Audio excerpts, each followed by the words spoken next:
Meus irmãos, a paz do Senhor a todos.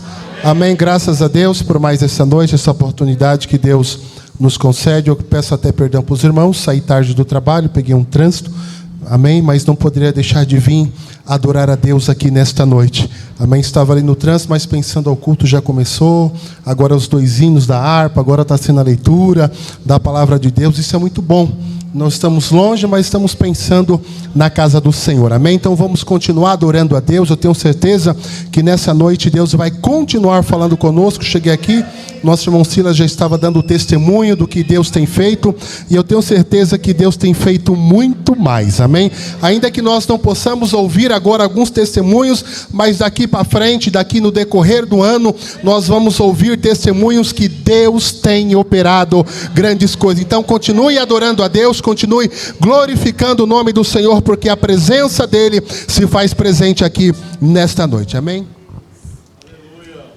Eu quero cumprimentar a todos com a paz do Senhor.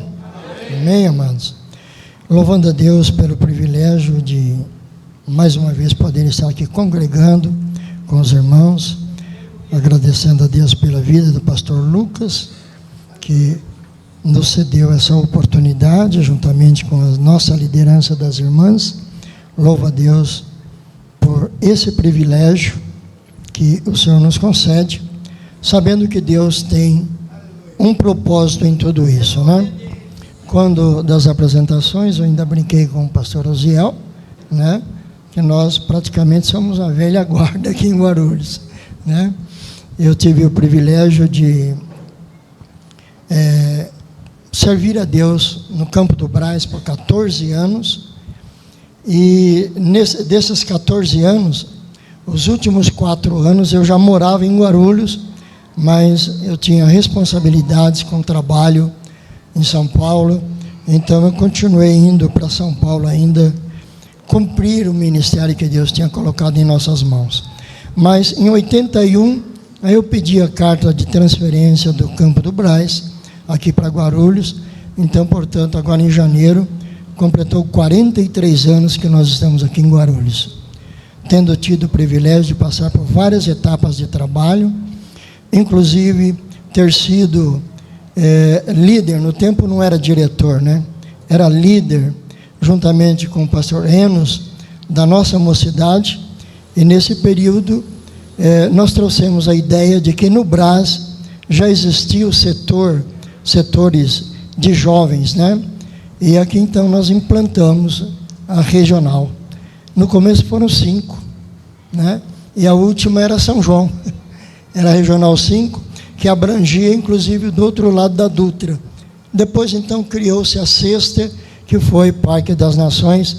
Durante muitos anos tinha sido transferido para o Ponte Alta, mas agora na última reunião volta de novo para Parque das Nações. E eu passei, por misericórdia de Deus, por 3 regionais. Pastoreei 3 regionais. A 3, que é Vila Barros, a 4, que é o São João, né? E a 5, que é o Jandaia. Nós tivemos esse privilégio. Então, a gente já está meio que escolado aí, né, pastor Aziel?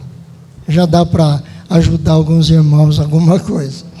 Gente, o tema é: o fogo arderá continuamente e não se apagará, né? E não se apagará. O fogo não é nosso. O fogo não é nosso. Então, eu quero fazer uma leitura, Hebreus capítulo 13, o verso 10, que diz assim: temos um altar de que não tem direito de comer os que servem ao tabernáculo. Temos um altar e que não tem direito de comer deste altar quem serve o tabernáculo. E eu vou voltar um pouquinho atrás. Eu li o verso 10 e eu quero ler com vocês o verso 8, o verso de número 8. Eu vou lê-lo uma vez e pedir que a congregação o repita a seguir junto comigo. Hebreus 13, 8. Jesus Cristo é o mesmo ontem e hoje e eternamente. Vamos juntos? Jesus Cristo é o mesmo ontem e hoje e eternamente. Pode se assentar.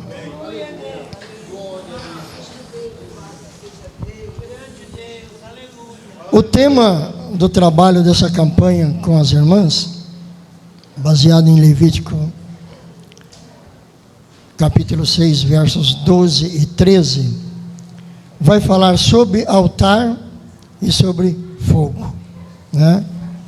Sobre altar, o pastor Gilson falou que a semana passada, algumas direções sobre o altar.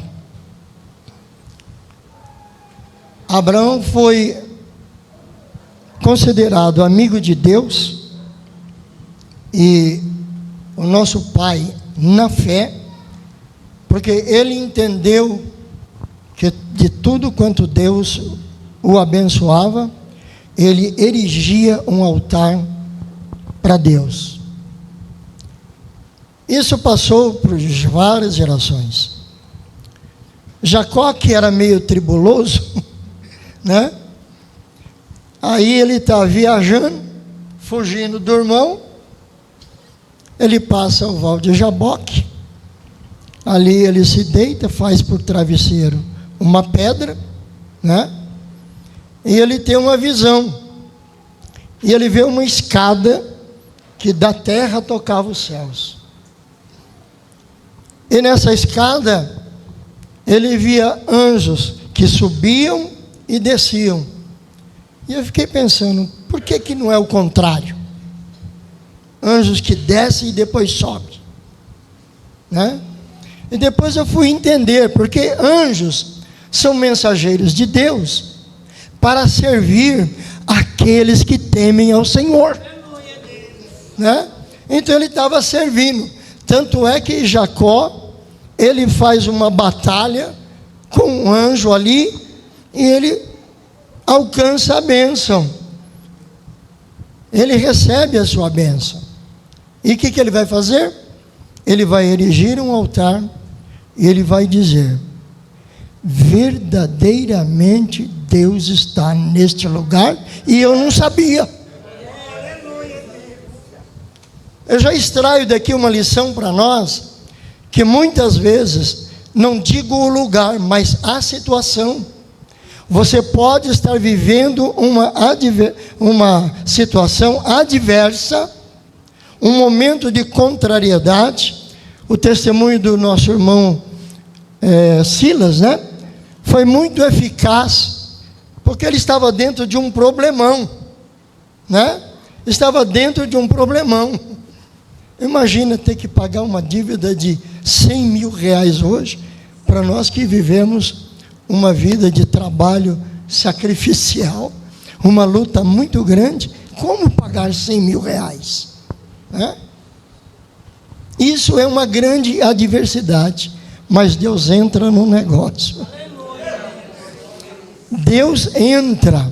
Eu não sei o que você está vivendo, mas nesta noite eu quero trazer uma palavra, inclusive de testemunho, de que Jesus Cristo é o mesmo ontem, Ele é hoje e Ele é eternamente. Eu tenho dito em algumas palavras que é muito bom ter Bíblias com várias versões, né? Mas eu prefiro a revista corrigida, né? Porque eu tenho algumas versões em casa, tem acho que lá umas 12 Bíblias, eu uso para estudo, para fazer o comparativo. Mas eu não concordo com uma versão que usa o verbo será, porque na verdade esse verbo será é o denominado o verbo do pretérito do futuro, ou seja, uma pretensão que no futuro será aquilo, né? Como alguém poderia dizer: hoje eu sou um profissional na área da saúde, né? no menor escalão, enfermeiro. Ontem eu era um enfermeiro simples, você pode dizer.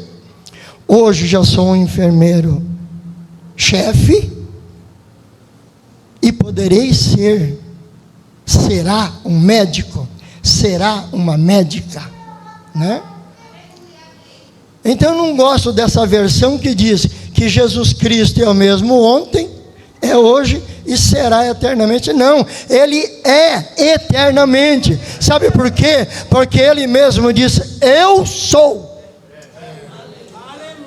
Ele é o eu sou encarnado.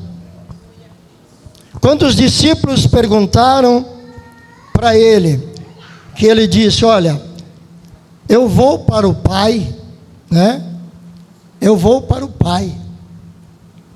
E vocês não podem ir aonde eu vou. Mas vocês sabem o caminho. Vocês sabem o caminho para Deus. E eles disseram: como que é Deus? Nós nunca vimos Deus. E ele disse: quem vê a mim, vê a Deus, vê o Pai. Quem vê a mim, vê o Pai. Porque ele era nada mais, nada menos do que o Deus encarnado, que se fez homem, que habitou entre homens, que andou com homens, que curou homens, que levantou homens, que ressuscitou homens. Então, Jesus Cristo é o mesmo ontem, hoje e eternamente. Eternamente. Então nós falamos de altar. Só que hoje nós não erigimos mais altares. Porque os altares, quando você estuda a Bíblia, a designação da parte de Deus é que o altar deveria ser erguido de pedra bruta, nunca lavrada, ou seja, não era para ser trabalhada. Era a pedra bruta que era feito, erigido o altar para Deus. Hoje nós não vamos mais sair por aí erigindo altares para Deus, porque Ele fez de nós altar. Ele fez de nós. Por isso eu li aqui: temos um altar para Deus. A irmã, na abertura, agora, numa das falas, cantou um corinho sobre o fogo. O fogo que vai arder continuamente nesse altar. Esse corpo humano, que é uma pedra bruta, não trabalhada, não lapidada, mas que pelo sangue de Jesus Cristo foi transformado em uma nova coisa. E quando nós então passamos a ser altares, adorador do Senhor, nós então recebemos o fogo representado pelo Espírito Santo. Quantos têm o Espírito Santo aqui? Quantos são batizados no Espírito Santo? Esse é o fogo que desce dos céus para queimar nesse altar o sacrifício que o apóstolo Paulo disse lá no capítulo 12 de Romanos, que ele fez um rogo, ele pediu, ele clamou, ele diz: rogo-vos, pois, irmãos. É como na nossa linguagem mais atual, como se ele estivesse dizendo: irmãos do Célia, pelo amor de Deus, apresente os corpos de vocês em sacrifício vivo para Deus. E o que representa isso? apresentar o nosso corpo em sacrifício vivo para Deus, é sacrificarmos essa carne, é mortificarmos essa carne, é não fazermos a nossa vontade, mas fazer a vontade de Deus que vem do trono. Quando muitas vezes você pode ser atingido por uma adversidade, mas sacrifique a tua carne e diga: Senhor, eu te glorifico por estar passando por isso, me ajuda a ser um altar onde o teu fogo queime todas as impurezas, porque no altar levava-se o animal, acendia-se a lenha para queimá-lo, e o texto que as irmãs escolheram diz que queimava a noite inteira. De manhã tirava as cinzas e fazia um novo fogo. Então as impurezas da nossa vida, elas devem ser queimadas à luz da palavra de Deus, pelo Espírito Santo, por uma vida de consagração, por uma vida de temor, por uma vida de obediência, por uma vida de sacrifícios. Por uma vida de sacrifício. Quantas vezes que somos agredidos, e a vontade da carne qual é? Reagir à agressão. Mas aí nós colocamos como sacrifício diante de Deus, para que o Espírito Santo queime isso, destrua isso, e aquele que muitas vezes está nos amaldiçoando, nós o estamos abençoando. Que Deus te abençoe, que Deus te abençoe. Deus abençoe a tua casa, Deus abençoe a tua família, Deus abençoe o teu trabalho, Deus abençoe a tua vida profissional, Deus te abençoe. Isto é sacrifício sendo queimado nesse altar, que não merece nada, não é digno de nada, não é merecedor de nada. E as coisas vão acontecendo de uma forma maravilhosa. Por isso, a gente tem que ter uma prerrogativa constante na nossa vida espiritual. Se estivermos passando por uma dificuldade, quer seja financeira, desemprego, desarmonia entre familiares, problemas difíceis de resolver, adversidades, perseguições, murmurações, nós precisamos de continuar com essa prerrogativa. Jesus é o mesmo, Jesus é o mesmo, Jesus é o mesmo. Então eu vou continuar adorando, vou continuar servindo, vou continuar batalhando pela causa de Jesus. Eu não vou deixar o grupo porque alguém me olhou feio, porque eu não sei cantar como aquela irmã que tem a voz aveludada. Não, eu fui regente de coral muitos anos, regente de orquestra, de banda, de coral, de quarteto, muitos anos, e muitas vezes tinha pessoas que depois vinham: irmão, aquela irmã é desafinada, aquele irmão é desafinado. Então você que é afinada, ajuda. Você que é afinado, ajuda. Porque daqui a pouco nós estamos louvando a Deus, nós não estaremos nos apresentando como cantores, não estaremos nos apresentando como um coral profissional, não, mas quando nós nos ajudamos uns aos outros, estamos no mesmo sentimento. Aí quando a gente louva, afinado ou desafinado, os anjos dão um jeito de ajeitar isso, e quando sobe para Deus, sobe como sacrifício santo e agradável. A glória desce, a igreja sente a manifestação do Espírito de Deus, porque Jesus não mudou, irmãos. Ele continua sendo o mesmo, Ele continua operando milagres no nosso meio. Eu gostaria de ter mais tempo, mas eu quero encerrar com um testemunho pessoal. Há muitos anos atrás, houve algo de família, e uma jovem senhora,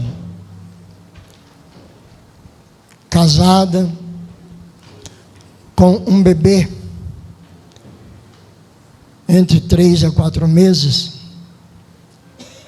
ela perde o esposo por motivo de uma enfermidade.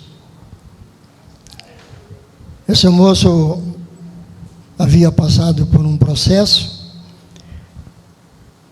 e estava portador de uma enfermidade, na época não era controlado, hoje já é. E ele acabou falecendo. E com isso, essa jovem senhora se viu na necessidade de arrumar um emprego, de ir trabalhar, para poder conquistar o seu sustento, e o sustento do seu filhinho, e a educação do seu filho. E nessa necessidade, obviamente, ela teve que arrumar alguém para que cuidasse do seu bebê. E não que as pessoas que cuidam de crianças sejam desleixadas ou qualquer coisa dessa natureza, mas aqui existe um segredo entre mãe e filho. E quando o bebê rejeita uma mamadeira, um alimento, deixa de brincar, deixa de sorrir, a mãe sabe, a mãe sente que alguma coisa está errada com o seu filho. Mas essa mãe saía de manhã para o trabalho, voltava à noitinha e procurava saber do seu filho, já tinha sido banhado, alimentado, muitas vezes já estava até dormindo. Então ela ia também tratar de se banhar, fazer uma refeição, descansar, porque no outro dia ela tinha que pular cedo para ir trabalhar. Os dias se passam, semanas se passam, e uma noite, quando ela retorna, quem estava cuidando do seu filhinho já está esperando ela no portão e diz para ela: olha, infelizmente hoje o seu filho passou muito mal e a gente só não levou para o hospital porque não tínhamos um documento, um registro, alguma coisa para a gente socorrê-lo. Você vai ter que socorrer ele agora. Ela entra então e já pega documento lá nas gavetas, já ajeita a criança, que aliás já está ajeitada, e pega e corre para um hospital. E quando ela chega nesse hospital, os médicos examinam e falam: olha, infelizmente o seu filho vai ter que ficar internado. E todos nós que tivemos, que tem os nossos filhos, que temos e tivemos, os meus já são casados, já sou avô de 8. A gente até leva para o médico, quer que o médico examina, dê o diagnóstico, o prognóstico e o tratamento a gente quer fazer em casa. Mas o médico disse: não, ele vai ficar internado. E ela começa um dia a dia de dificuldades, porque sai cedo para o trabalho, e à tarde, quando sair do trabalho, vai para o hospital para ter notícia do seu filho. E todos nós que já tivemos parentes, amigos em hospitais, sabemos que as informações sempre são evasivas, né? O estado é irregular, está em observação. E assim se passaram os dias. Quando uma tarde ela passa no hospital para ter notícias do seu filho, quem está no plantão já dá um susto nela, porque diz: o diretor clínico quer conversar com a senhora. Encaminha ela para o gabinete do diretor clínico, e ele então a recebe, pede que ela se assente, e vai dizer para ela: olha, infelizmente, a notícia que nós temos para a senhora não é boa. O seu filho, essa noite e madrugada, ele deu muito trabalho, foi um corre aqui no hospital. E hoje, no decorrer do dia, nós aplicamos todo o nosso conhecimento, toda a medicação que tínhamos disponíveis, mas a criança não reage, não reagiu. E infelizmente nós nos reunimos numa junta médica e chegamos à conclusão de que nós não podemos fazer mais nada pelo seu filho. Da nossa parte, não há o que fazer. E é uníssono entre nós que o seu filho não vai resistir essa noite.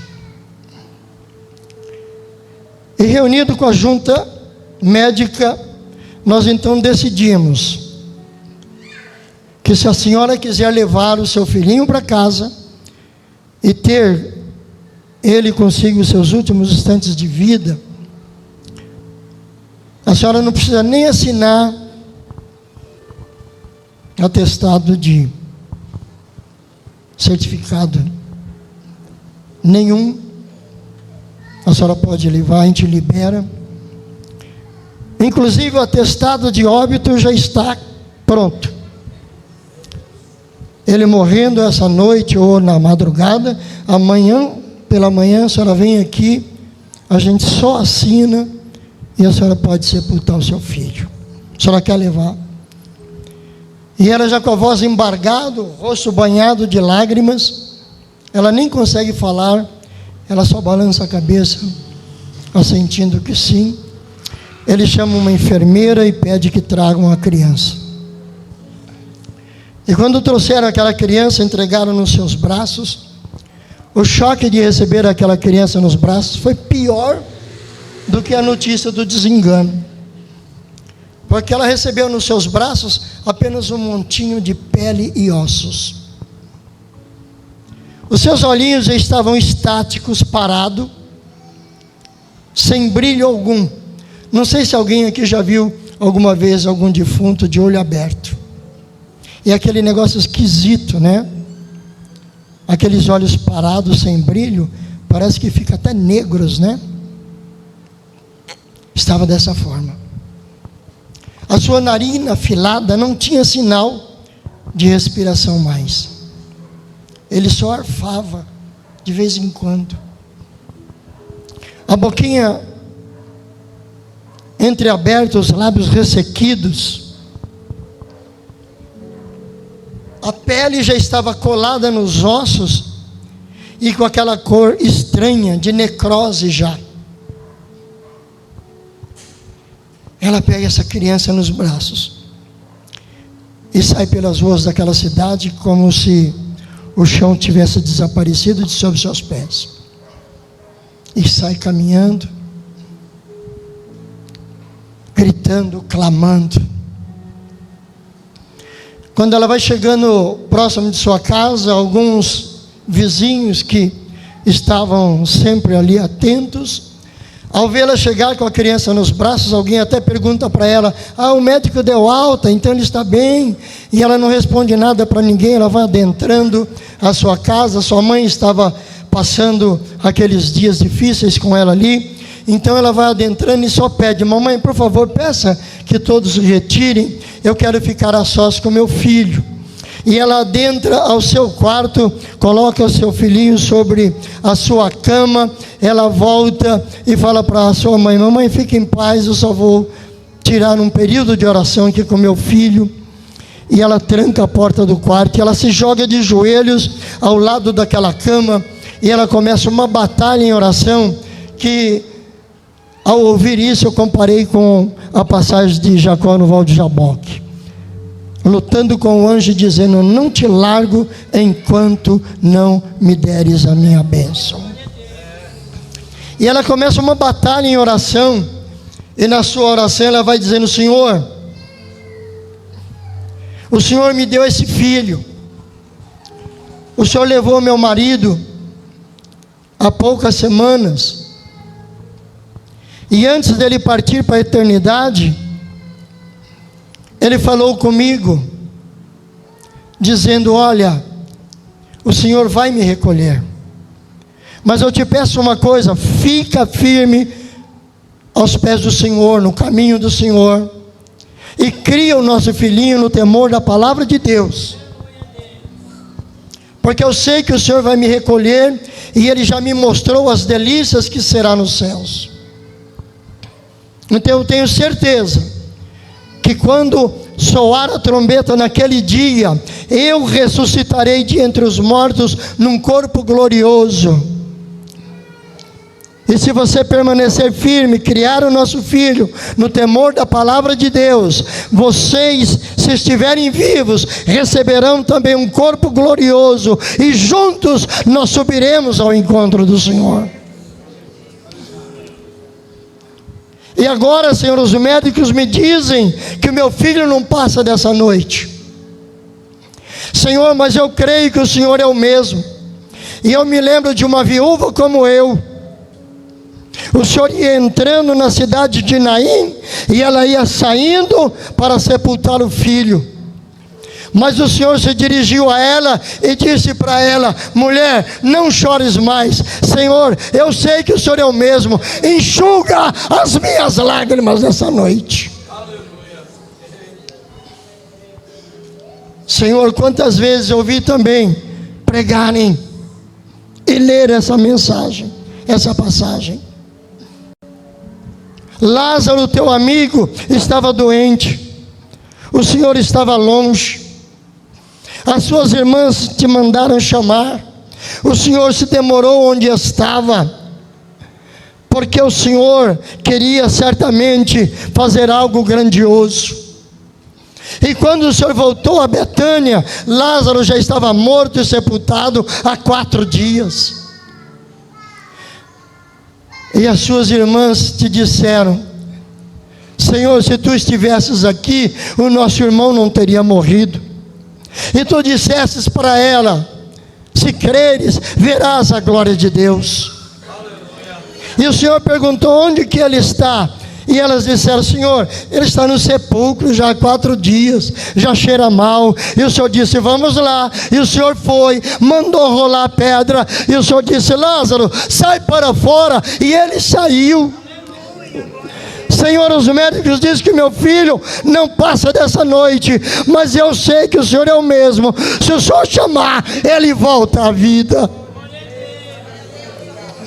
A oração dessa mulher já ia madrugada dentro. O lugar em que ela estava orando, ao lado da cama, era uma poça só de suor, de lágrimas. E ela ainda clamando e clamando: Senhor, eu sei que o Senhor pode fazer, que o Senhor é o mesmo. E ela ainda clamando de olhos fechados. De repente, mesmo de olhos fechados, ela percebe que um clarão invadiu aquele quarto. E ela continua clamando e sentindo aquele clarão no quarto de olhos fechados. Aí ela tem uma visão e ela vê uma mão muito linda que vai descendo sobre aquela cama e paira a meia altura sobre aquela criança. Aquela mão se move, e quando ela se move, gotículas como de orvalho, só que douradas, caem daquela mão, caindo sobre aquela criança.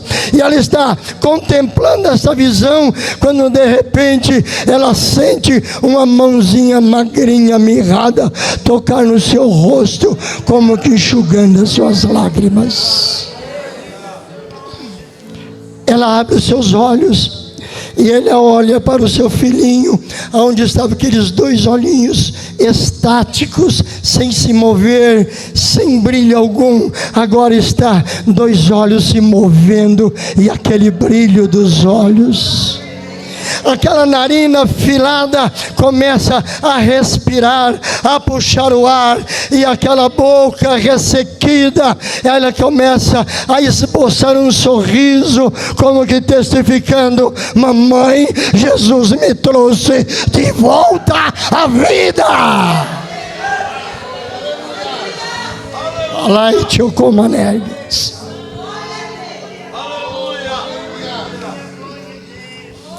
Eu gostaria que essa mulher pudesse estar no nosso meio, que certamente ela teria muito mais detalhes do que ela passou. Mas ela já dorme no Senhor, está junto lá com o seu esposo, aguardando o dia que vai soar a trombeta e eles irão ressuscitar. Mas aquele menino, ele está aqui hoje. Eu posso dar esse testemunho, porque aquele menino sou eu. Aquele menino sou eu. E por isso, nessa noite, estou aqui no Jardim Célia, para mais uma vez repetir com vocês: Jesus Cristo é o mesmo ontem, hoje e eternamente.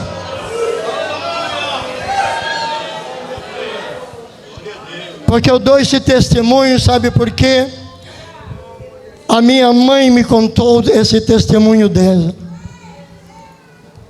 E se os médicos disseram que eu não passava daquela noite, pastor Lucas, eu sou o homem que vive a noite mais longa que um ser humano viveu.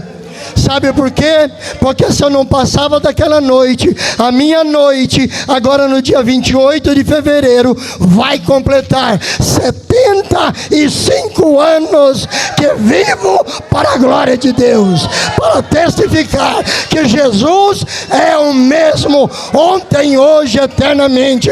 Eu não sei pelo que você está passando, mas Ele é o mesmo. Ele não mudou. Já vi muitos milagres na minha família. Orei pela minha irmã, que tinha passado por um processo difícil. Um tumor no seio, perdeu o seio. Ela estava afastada da igreja. Quando ela volta no médico, naquele período de transição, de acompanhamento, aí ela perguntou para o médico: doutor, eu quero que o senhor seja sincero comigo. Eu estou livre desse câncer? Ele disse: não. Quanto tempo eu tenho de vida? Não minta para mim, doutor. Pode falar. Ele disse para ela: dona Léa, talvez um mês, talvez 6 meses, talvez um ano, não sei. Eu fui visitá-la e lembrei ela do meu testemunho e falei: mana, você crê que Jesus é o mesmo? Então não se afaste dele, volte para ele. Aleluia. Ela voltou. Isso fazem 40 anos, ela está lá na Inglaterra. Eu não sei o que você está passando, mas eu quero te reafirmar nesta noite: Jesus Cristo é o mesmo, ontem, hoje e eternamente. Aleluia. E Ele vem nos buscar. Ele vem nos buscar. Aleluia. Eu não sei se tem pessoas aqui que ainda não têm essa convicção de que Jesus Cristo é o mesmo, ontem, hoje e eternamente. Se tiver, eu quero lançar um desafio para você. Não é mudar de religião, não. É estar debaixo da potente mão desse Jesus que não muda. Me dá um lazinho aí, filho.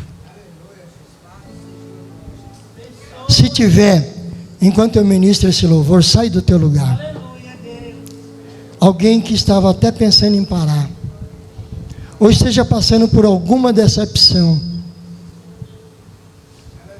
e quer reavivar esse fogo que tem que estar queimando nesse altar que é você. Quando a vida se torna difícil, quando você não se sente alguém, quando o desprezo invade a tua alma, quando das marcas só restam feridas, quando o amor não é alcançado, quando o mundo te deixa de lado e o coração explode na dor, é hora de ter e crer no Salvador. Juntos, o Salvador Ele é Jesus que por você morreu na cruz. Tua vergonha e o teu desprezo Ele levou. Carregue a tua cruz juntinho dele, que a força dele te torna capaz. E o amor que o mundo não te deu, Jesus te dá. Continua aí. Tem alguém que quer desfrutar desse amor? Você tem, dê um sinal, nós queremos orar por você.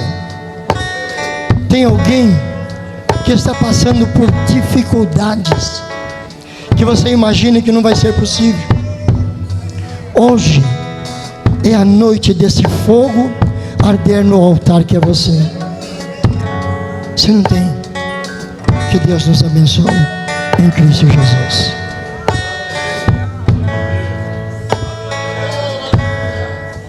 Glória a Deus. Deus é maravilhoso, né, irmãos? Testemunho é coisa linda. A gente ouviu o que Deus faz, né? E como já foi falado, Ele é o mesmo, ontem, hoje e eternamente. Continua operando sinais e maravilha, né? Continua ressuscitando mortos. Continua curando câncer. Continua, irmãos. Basta nós crer, né? Depositar a nossa confiança. Crer, entregar nas mãos do Senhor. Entrega o teu caminho ao Senhor e confia nele. E o mais Ele fará. Simples assim, né? Entregando e o mais Ele fará. Eu quero agradecer a minha oportunidade, né? Quero agradecer a cada um de vocês que estiveram mais essa noite de vitória, né, irmãos? Mais uma noite de bênção que o Senhor tem nos concedido, né? Nesse 4º dia de campanha de oração. Se bem que a nossa campanha é permanente, né? É permanente. Nós não podemos deixar de orar, né? Orando em todo o tempo, né? Mas eu quero agradecer a vocês. Quero agradecer a irmã Zilda, o irmão Benedito, né? O irmão Arnaldo, né? Que esteve aqui, o pastor Gilson, o pastor Léo e todos vocês, né, irmão? E já quero pedir as orações, né? Crente é pidão, né? Agradece e pede, né? Eu vivo contando bênção, porque o Senhor é bom, mas eu quero pedir oração, irmão, porque a semana que vem eu não vou estar aqui. Vou passar por uma cirurgia na quarta-feira, mas eu estou crendo que o médico dos médicos está na frente, né, irmãos? Era para ser feito no dia 7, mas a minha filha estava internada e eu tive que adiar, né? E agora já está tudo certo para quarta-feira, dia 28. Mas eu creio, né, que se vocês orarem, como a gente louvou, né? Se nós orarmos, o céu vai mover, né? Se nós orarmos, vai dar tudo certo, né? Que aí fala, uma coisinha simples. Uma vez o médico falou para mim, quando eu ia fazer uma cirurgia do meu filho, atravessar a rua é perigoso? Eu falei, e aí? Ele falou, então a cirurgia é perigosa, não importa, né? Às vezes você vai tirar uma verruga, você fica lá na mesa. O meu cardiologista foi fazer o cateterismo, ficou na mesa. Eu fui e voltei, estou aqui para a glória de Deus, né? Então, irmãos, continue orando pela irmã Valdência, eu sou carente. Muito necessitada da oração de vocês. Eu creio que se vocês me ajudarem em oração, eu vou voltar e contar a bênção. Amém, irmãos? Eu quero agradecer a todos e quero já passar para o nosso pastor. Deus abençoe. Graças a Deus. Amém, meus irmãos? Que Deus abençoe a todos. Saia daqui nessa noite de posse da sua vitória. Amém? Pastor Léo, meu muito obrigado pela presença do Senhor. Que Deus continue abençoando a sua vida. Pastor Gilson também, muito obrigado. Todos os irmãos e irmãs que estão conosco nessa noite, eu agradeço a presença de cada um dos irmãos. Amém? Amanhã, sexta-feira, meus irmãos, nós temos a nossa cooperação na nossa igreja sede. Amém? Então vai ter um ônibus aqui para estar levando toda a congregação. Então eu peço a cooperação de todas as irmãs do ciclo de oração, os jovens, adolescentes, os obreiros, irmãos e irmãs, para que possamos ali todos juntos estar louvando a Deus. 6:50, o ônibus já vai estar encostando aqui, né? 18h50, o nosso ônibus vai estar encostando aqui, então eu peço que todos os irmãos não faltem, a não ser que por motivo de trabalho, de enfermidade, mas por outro motivo não falte, meus irmãos. Vamos estar ali louvando e adorando a Deus. No sábado nós temos aqui o nosso culto com os adolescentes às 19 horas. Eu também peço a cooperação dos demais departamentos, dos obreiros, de toda a igreja. E nos domingos, o domingo segue-se normal. Consagração, 8 horas, 9 horas a escola bíblica dominical, os ensaios normais, e às 18h30 o nosso grande culto da família. Amém? No sábado, meus irmãos, a partir das 10 horas, nós vamos aqui o nosso trabalho comunitário. Vai ter aqui um pessoal da ótica, vai ter um oftalmologista, ele vai trazer aqui toda a aparelhagem. Então, se você precisa fazer um óculos, se você precisa fazer um exame de vista, venha, participe. Ele tem uma ótica, tem um preço super bom, né? Se você quiser também, pode convidar um vizinho, uma pessoa, um parente, para que esteja aqui fazendo essa avaliação. Amém? Esse trabalho vai ser das 10 da manhã às 16 horas. E nós teremos também aqui com os nossos irmãos, com as nossas irmãs, o trabalho beneficente, o bazar beneficente. São roupas e calçados seminovos. Então, você comprando um calçado, comprando uma roupa, você vai estar ajudando o departamento dos jovens, o departamento dos adolescentes e ajudando a congregação do Célia. Amém, meus irmãos? Vamos em pé, vamos estar orando. Quero convidar aqui a nossa irmã Fátima, fez aniversário esses dias, né? Para que nós, venha aqui à frente, irmã, nós estaremos orando por você. Mais algum irmão, alguma irmã, né? Algum jovem, adolescente, fez aniversário por esses dias, vem aqui à frente que nós estaremos orando pela sua vida. Não sei se livro do pastor Alex Cardoso. Posso? Minutinho só, irmãos, eu quero só dizer, nós estamos com um trabalho também para nos ajudar e ajudar alguém, né? O pastor Alex é um amigão que quando eu pastoreei no Rio de Janeiro, eu tive o prazer de conhecê-lo lá. Depois ele se transferiu para São Paulo. Ele é um jornalista e é um escritor. Ele já escreveu mais de 15 livros. E, ultimamente, ele escreveu esse livro, Depressão no Altar, mas serve para qualquer um de nós. Porque a depressão é algo que tem atingido muitas pessoas, inclusive entre nós. Então, não é somente ajuda espiritual, mas muitas vezes precisa também de ajuda de profissional. Então, ele, com sabedoria, com graça de Deus, ele escreveu esse livro, Depressão no Altar, quando pastores e obreiros precisam de ajuda. Mas serve também para qualquer líder, para qualquer irmão, para qualquer irmã. Então, a gente está com esse material, o pastor Gilson tem trazido esses materiais com o pastor lá. Nós tivemos numa reunião segunda-feira no Brás, e ele pediu para a gente estar trazendo. Então, se alguém puder nos ajudar, nós estamos, o pastor Gilson vai estar ali no final do culto à disposição. Amém? Obrigado, pastor. Deus abençoe. Vamos estar orando, meus irmãos, nessa noite, pela nossa irmã Fátima, que está aniversariando, né? E pedindo que Deus nos abençoe. Moliseu, vem aqui à frente. Moliseu, quero pedir para que ele esteja orando, pedindo a Deus que nos leve em paz, em segurança, e apresentando a nossa irmã Fátima para que Deus continue abençoando e prosperando a vida dela. Amém? Só os irmãos com o pastor Jesus. Amém. Vamos estar orando para a nossa irmã que está aniversariou, né? Que Deus abençoe a mãe com muitos anos de vida e muita saúde para a honra e glória do Senhor. Senhor, meu Deus e meu Pai, te apresentamos a tua serva nas tuas mãos. Abençoe em nome do Senhor Jesus. Nós te pedimos, cubra ela com tuas bênçãos, meu Pai. Cubra ela com tua graça, meu Deus, abençoando e dando vitória, dando saúde, meu Pai. Nós te pedimos, Senhor, e profetizamos a bênção sobre a vida dela. Te agradecemos por essa oportunidade. Te agradecemos por estar aqui diante do teu altar, meu Pai, louvando e engrandecendo o teu santo nome. Abençoa cada irmão, cada irmã, que todos venham ter uma noite de bênção. Leva os irmãos em paz, livra de todo perigo, protege com os teus anjos da guarda. Em nome do Senhor Jesus, nós te agradecemos, meu Pai, de hoje para todo sempre. Amém. Curva a sua cabeça e estenda as suas mãos. Que a graça do nosso Senhor e Salvador Jesus Cristo, o grande amor do nosso Deus e a doce consolação do Espírito Santo seja com todos. Todos digam. Amém. Está terminado em nome de Jesus, meus irmãos. Vão em paz.